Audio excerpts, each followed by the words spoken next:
In the tobacco fields of Western Virginia, 1829, Master Jonathan Ashford stood at the window of Blackridge Plantation and confronted a problem that consumed him with rage and shame in equal measure.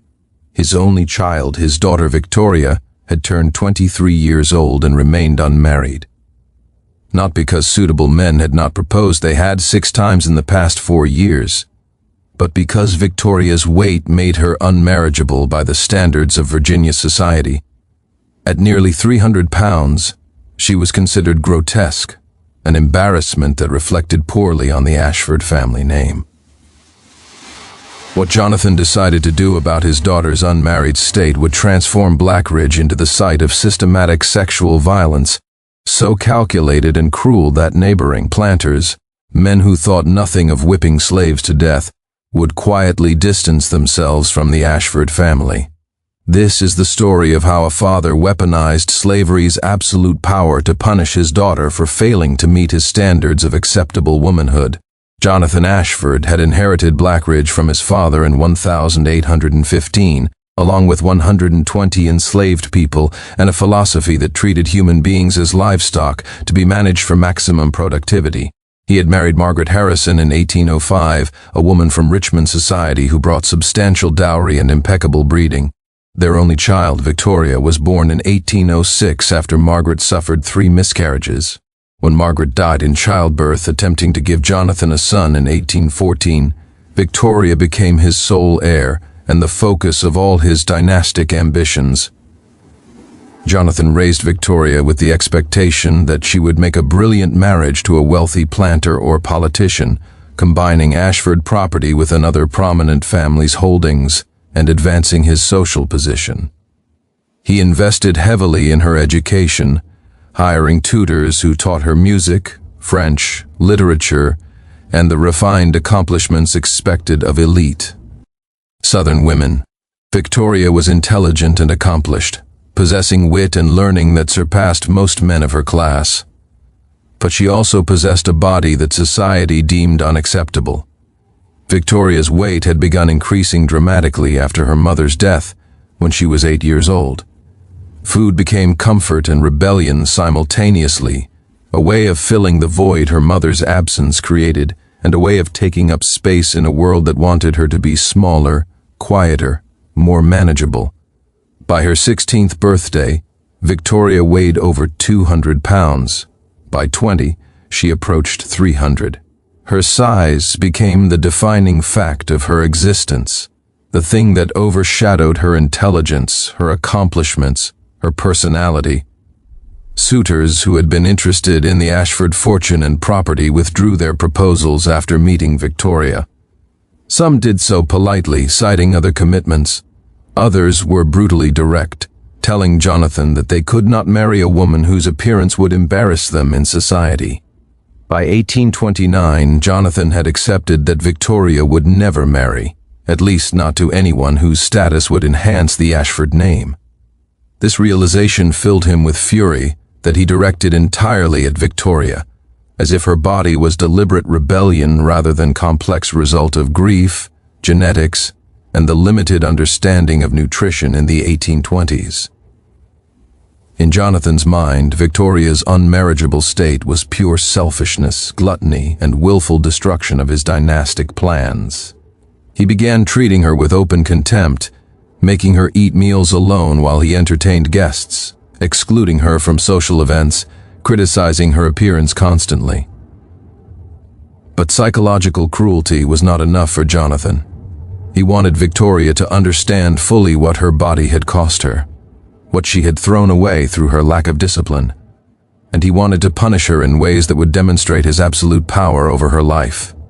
The plan he devised in the spring of 1829 revealed the darkest possibilities of slavery's absolute power, how it enabled white men to commit atrocities, not just against enslaved people, but against their own children by weaponizing the humans they owned.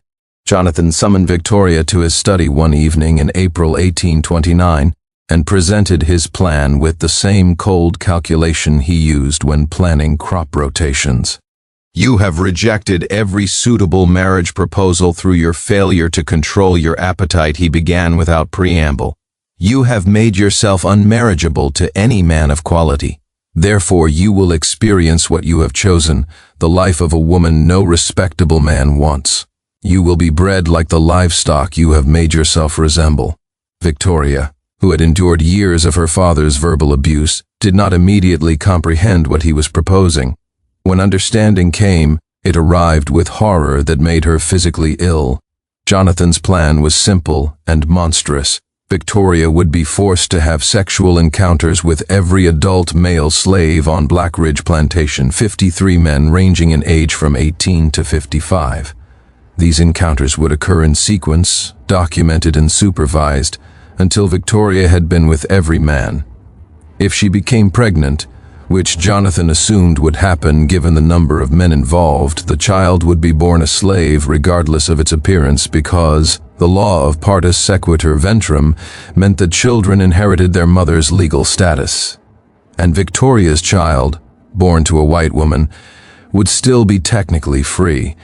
But Jonathan had plans to classify any mixed-race offspring as foundlings to be apprenticed, a legal maneuver that would effectively enslave them. The purpose of this arrangement, Jonathan explained with chilling clarity, was punishment and education. Victoria would learn what it meant to be wanted only for her body, to be used by men who had no choice but to comply with orders, to experience the degradation of forced breeding. She would understand that her failure to maintain an acceptable body had made her worth no more than the enslaved women who were routinely raped by their masters.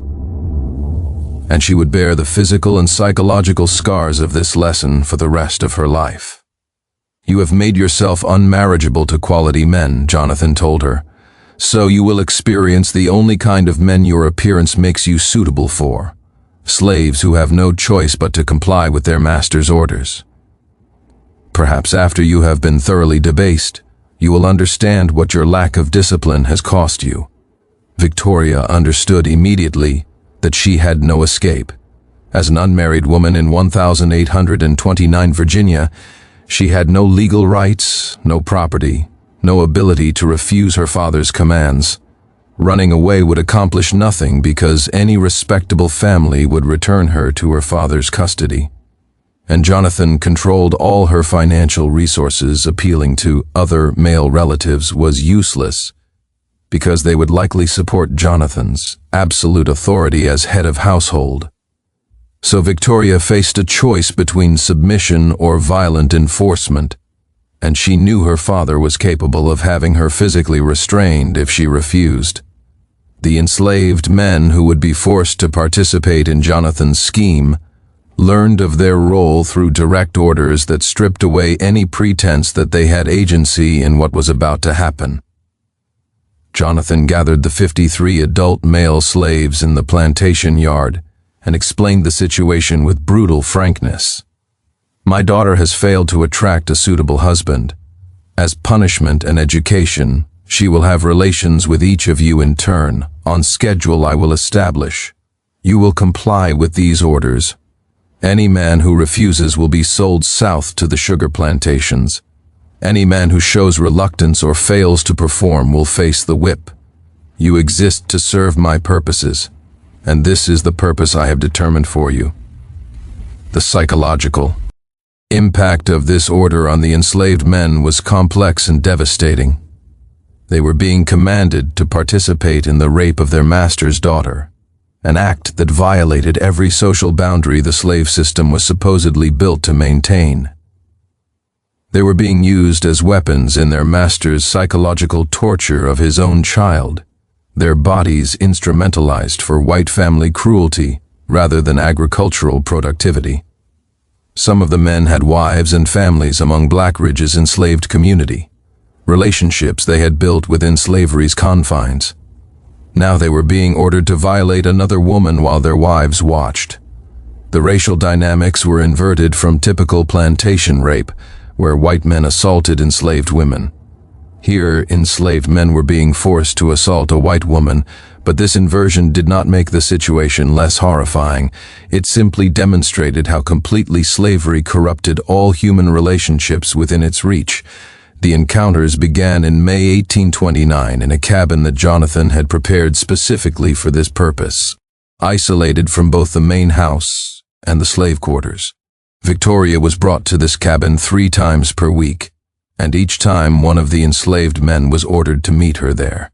Jonathan hired an overseer named William Garrett specifically to supervise these encounters, ensuring they occurred as commanded and documenting each one in a ledger that tracked which men had completed their assigned task. Garrett was known throughout the county as a man of particular cruelty even by overseer standards, someone willing to commit acts that other white men found distasteful. The encounters themselves were experiences of violation for both parties, though their powerlessness operated through different mechanisms. Victoria was being raped by men who had no choice but to comply with their master's orders, experiencing sexual violence that her own father had designed as punishment for her body's failure to meet his standards. The enslaved men were being forced to commit rape, to use their bodies as instruments of their master's cruelty against his daughter, with full knowledge that refusal meant sail south or violent punishment. Some of the men wept before, during, or after. Some apologized to Victoria, though she could barely speak through her own horror. Some dissociated completely, performing the physical acts while removing themselves mentally from what was happening.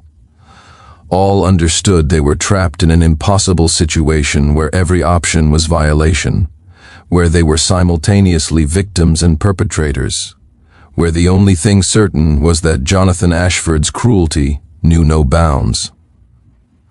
Victoria's experience of these systematic assaults defies adequate description. She was being violated 3 times weekly by men her father commanded to rape her. She could see in their faces that most of them did not want to do this, that they were as trapped as she was, that they would refuse if refusal were possible. But this knowledge did not make the physical violation less real or the psychological trauma less devastating. She was experiencing rape as punishment for her body, rape orchestrated by her own father, rape that demonstrated how completely she existed under male power, her father's specifically, but male power generally. By August 1829, 23 of the 53 men had been forced to complete their assigned encounters with Victoria. The psychological damage to everyone involved was becoming visible and extreme. Victoria had stopped speaking except when directly questioned, spent most of her time alone in her room, and showed signs of what we would now recognize as severe depression and trauma. Several of the enslaved men had attempted to run away despite knowing escape was nearly impossible, choosing the certainty of brutal punishment over continued participation in Jonathan's scheme. 2 men had been caught and whipped so severely they could not work for weeks. One man, a field slave named Isaac, who had a wife and 3 children in the quarters, had hanged himself rather than be forced to rape Jonathan's daughter while his family watched the aftermath. Isaac's suicide finally drew attention from neighboring planters, not because they cared about an enslaved man's death, but because the circumstances were unusual enough to prompt questions. When the story of Jonathan's punishment scheme leaked beyond Blackridge's boundaries, the reaction was complicated and revealing of the moral contradictions in slaveholding society. Some planters expressed quiet disapproval, not because they objected to the rape of enslaved women, which they committed routinely, but because forcing enslaved men to rape a white woman violated racial hierarchies they considered foundational. A white woman, even an unmarriageable fat one, was still white, and having black men's bodies touch her, even under orders, seemed to contaminate whiteness in ways these men found disturbing. Other planters defended Jonathan's absolute right to manage his household and property as he saw fit, arguing that a man's authority over his daughter and his slaves was unlimited and unchallengeable. But even among Jonathan's defenders, there was discomfort, a sense that he had found some boundary of acceptable cruelty and deliberately crossed it. The most vocal opposition came from an unexpected source, Martha Covington, wife of a neighboring planter, who had been Victoria's childhood friend before the girls' lives diverged according to their different bodies' acceptability. Martha learned about Jonathan's punishment scheme through slave networks, as enslaved people from different plantations communicated despite Master's attempts to prevent it. She was horrified not just by what was happening to Victoria, but by the instrumentalization of enslaved men's bodies for white family torture. Martha did something highly unusual for a plantation mistress. She publicly criticized Jonathan Ashford, telling her husband and other planters within her social circle that what Jonathan was doing was beyond the pale of acceptable behavior, even within slavery's brutal norms. Her criticism carried weight because she came from one of Virginia's most prominent families and because she framed her objection in terms that resonated with white men's concerns. This is not just cruelty to Victoria, though that alone should shame any father, Martha argued. This is using enslaved men in ways that break down the racial order we claim to be preserving. If masters can order enslaved men to violate white women, even as punishment, we have destroyed the very boundaries that supposedly justify our system. Martha's intervention, combined with the suicide and attempted escapes that had drawn attention to Blackridge, created enough social pressure that Jonathan reluctantly suspended his punishment scheme in September 1829. 29 of the 53 men had been forced to complete the encounters. Victoria was 4 months pregnant, though it was impossible to determine which of the men had fathered the child. Jonathan had achieved his goal of utterly destroying his daughter's spirit and demonstrating his absolute power, but the social cost had been higher than he anticipated. The Ashford family's reputation was damaged beyond repair. Invitations to social events dried up. Business relationships became strained. Jonathan had violated an unspoken rule of Virginia society that cruelty should be inflicted discreetly enough to maintain plausible deniability. By making his punishment of Victoria so systematic and so visible through the number of enslaved men involved, he had made it impossible for polite society to pretend not to notice. Victoria gave birth to a daughter in February 1830. The baby's skin was light brown, her features a mixture of Victoria's and her unknown father's. Jonathan, true to his plan, attempted to classify the child as a foundling to be apprenticed, which would have effectively enslaved her. But Martha Covington intervened again, this time bringing the matter to county officials and church leaders, arguing that Jonathan was attempting to enslave his own grandchild in violation of law and decency. The legal battle that followed was uncomfortable for everyone involved because it required publicly acknowledging what had happened. Victoria's child was ultimately classified as free but illegitimate, a status that made her life difficult but kept her out of legal slavery. Victoria named her daughter Grace, perhaps because it was the one thing Victoria felt she needed most, and had been denied at every turn. The years following Grace's birth were defined by isolation and survival. Victoria remained at Blackridge because she had nowhere else to go and no resources to establish independent life. She raised Grace in effective imprisonment, watched constantly by her father, denied any social interaction beyond the plantation's boundaries. Jonathan lived until 1847, maintaining absolute control over Blackridge and his daughter's life for another 17 years after his punishment scheme ended. When he finally died, Victoria inherited Blackridge and immediately began the process of manumission, freeing every enslaved person on the property. She sought out the men who had been forced to participate in her father's scheme, offered them formal apologies and financial compensation from the plantation's assets. Some accepted, some refused to ever speak to her again, and their refusal was their right after what they had endured. Victoria lived at Blackridge until her death in 1873, never marrying, never again attempting to participate in society beyond her plantation's boundaries. She raised Grace and Grace's children, creating a mixed-race family that existed in legal and social limbo. In her final years, Victoria wrote a memoir that documented her father's punishment scheme in explicit detail. She did not write, seeking sympathy or absolution, but rather to create a record that would make denial impossible. My father believed my body was an affront to his dignity, Victoria wrote. So he used enslaved men's bodies to punish mine, demonstrating that in slavery's world, all bodies were ultimately commodities to be deployed in white men's power games. I was his property. They were his property.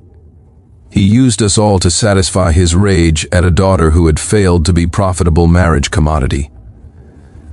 What happened at Blackridge was not an aberration. It was slavery's logic taken to its conclusion.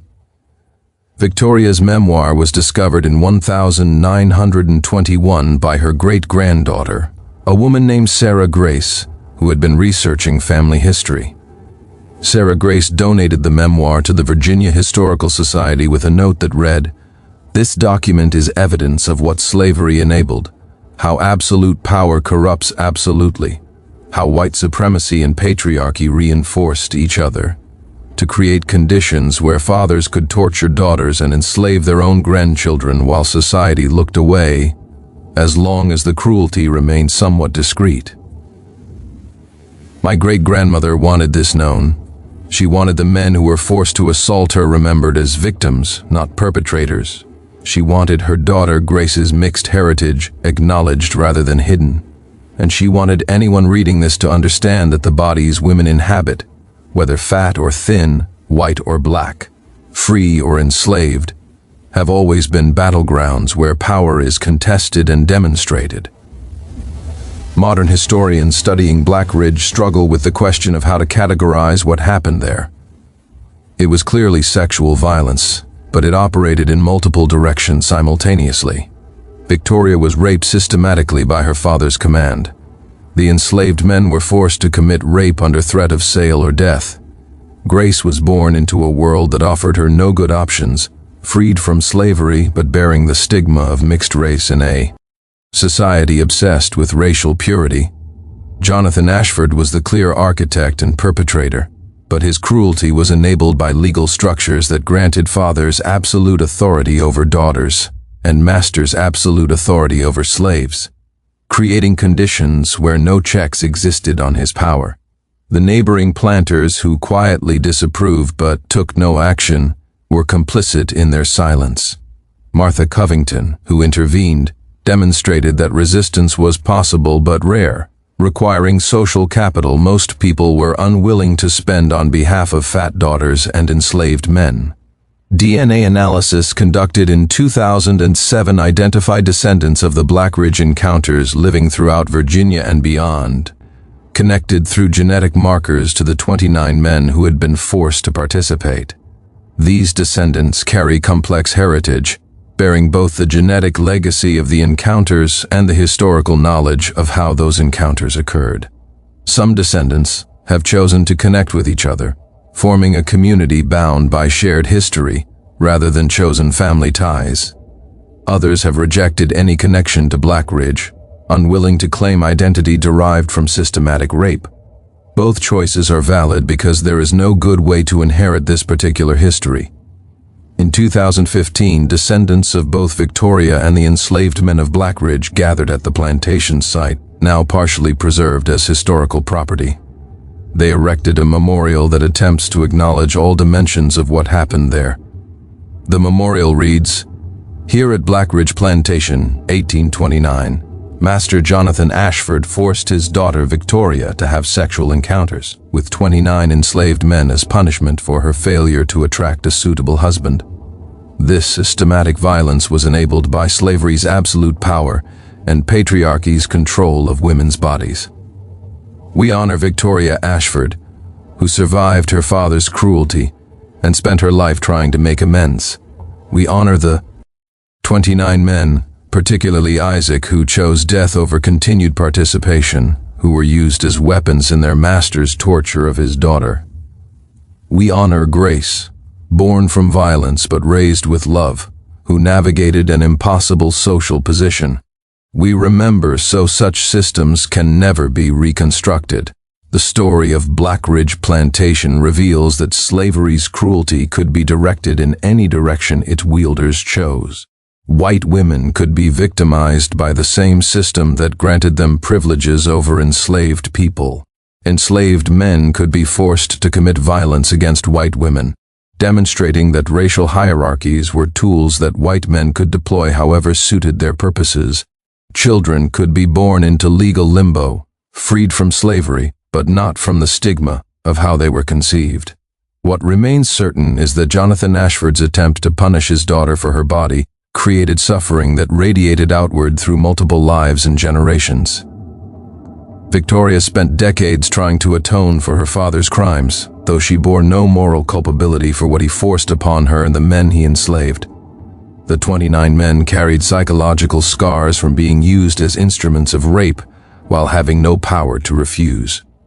Grace grew up knowing she was conceived through systematic violence and spent her life navigating a society that saw her mixed heritage as shameful proof of racial boundary crossing. Today, Blackridge Plantation's buildings stand in ruins, too damaged by time and too haunted by history to preserve fully. But descendants of everyone involved, Victoria and the enslaved men, continue to grapple with this heritage, deciding how to remember atrocity without being consumed by it, how to honor victims without glorifying suffering, how to ensure such violence never happens again, while acknowledging that patriarchy and white supremacy still create conditions where bodies, particularly women's bodies and particularly fat women's bodies, are subjected to violence as punishment for failing to conform to narrow standards. This is the legacy of Blackridge, not triumph or resolution, but witness, documentation of horror that demands we recognize how systems of absolute power will always find the most vulnerable to exploit, and how resistance, when it comes, often comes too late to prevent the worst damage.